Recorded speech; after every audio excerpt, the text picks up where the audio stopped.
Hello friends, seater with गौर में आपका स्वागत है। आज हम ईवीएस प्रैक्टिस सेट 5 सॉल्व करेंगे, जिसमें 10 इंपॉर्टेंट क्वेश्चन होंगे जो कि आप सभी के लिए बहुत महत्वपूर्ण है। चलिए चलते हैं क्वेश्चन नंबर 1 की ओर।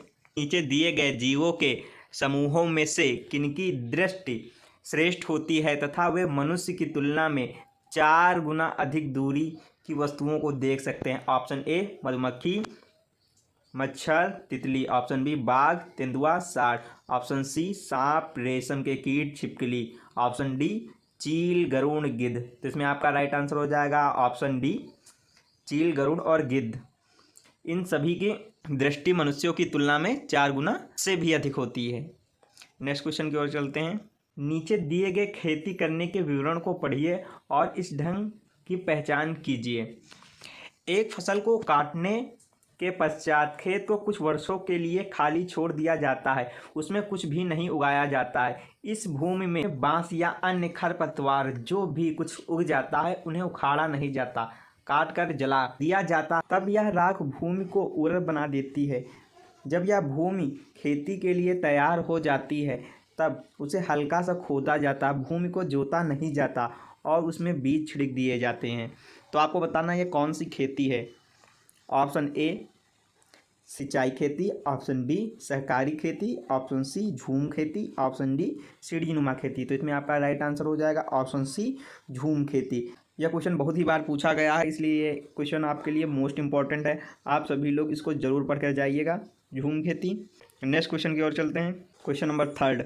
जब कोई सपेरा अपने वाद्य यंत्र बीन को बजाता है तो सांप उसकी ध्वनि पर अपने सिर को इधर उधर घुमाता है। आपके विचार से सांप वाद्य यंत्र के प्रति अनुक्रिया कैसे कर रहा है। ऑप्शन ए उस वाद्य यंत्र की गति को देखकर, ऑप्शन बी उस वाद्य यंत्र द्वारा उत्पन्न कंपनों के प्रति अनुक्रिया करके, ऑप्शन सी उस वाद्य यंत्र को सूंघकर, ऑप्शन डी उस वाद्य यंत्र की ध्वनि को सुनकर। तो इसमें आपका राइट आंसर क्या हो जाएगा ऑप्शन बी उस वाद्य यंत्र द्वारा उत्पन्न कंपनों के प्रति अनुक्रिया करके। नेक्स्ट क्वेश्चन की ओर चलते हैं। परिवार एक इकाई होता है जिसमें माँ, पिता और उनके 2 बच्चे होते हैं। यह कथन है। ऑप्शन ए सत्य है क्योंकि सभी भारतीय परिवार इसी प्रकार के होते हैं। ऑप्शन बी सही नहीं है क्योंकि इस कथन में यह स्पष्ट करना चाहिए कि बच्चे जैविक होते हैं। ऑप्शन सी सही नहीं है क्योंकि परिवार कई प्रकार के होते हैं तथा परिवार का केवल एक ही प्रकार में वर्गीकरण नहीं किया जा सकता। ऑप्शन डी सत्य है क्योंकि किसी आदर्श परिवार का आकार है। तो इसमें आपका राइट आंसर हो जाएगा ऑप्शन डी सत्य है क्योंकि यह किसी आदर्श परिवार का आकार है। आदर्श परिवार किसे कहेंगे? जिसमें माता पिता और उनके 2 बच्चे होंगे, उस परिवार को क्या कहते हैं? आदर्श परिवार। तो इसमें आपका यह आंसर राइट होगा। नेक्स्ट क्वेश्चन की ओर चलते हैं। मानवों के पेट में अमाशय रस की प्रकृति ... होती है और वह भोजन के पाचन में सहायक करता है। ऑप्शन ए क्षारीय, ऑप्शन बी उभयधर्मी, ऑप्शन सी उदासीन, ऑप्शन डी अम्लीय। तो इसमें आपका राइट आंसर क्या हो जाएगा ऑप्शन डी अम्लीय यानी एसिडिक। नेक्स्ट क्वेश्चन की ओर चलते हैं। Question number 6। कक्षा 3 के एक शिक्षक ने अपने बच्चों को निम्नलिखित पेड़ों पौधों की पत्तियों को विभिन्न वर्गों में वर्गीकृत करने को कहा, जैसे नींबू, आम, तुलसी, पुदीना, नीम, केला आदि। विद्यार्थियों ने पत्तियों को वर्गीकरण इस प्रकार किया। पहला ग्रुप था, उसने दवाओं के गुणों वाली पत्तियां और दवाओं के गुण से रहित पत्तियों को अलग किया। जो आपका दूसरा ग्रुप था, बड़ी पत्तियां और छोटी पत्तियां करके उसने अलग किया।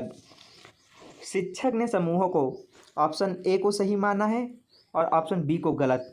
निम्नलिखित कथनों में से कौन सा कथन अधिगम और आकलन के प्रति शिक्षक के दृष्टिकोण को प्रतिबिंबित करता है।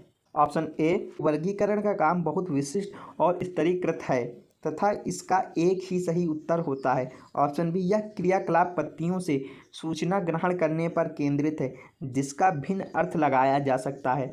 ऑप्शन सी बच्चे बहुत प्रकार के संदर्भों को कक्षा में ले आते हैं जिसकी सराहना होनी चाहिए।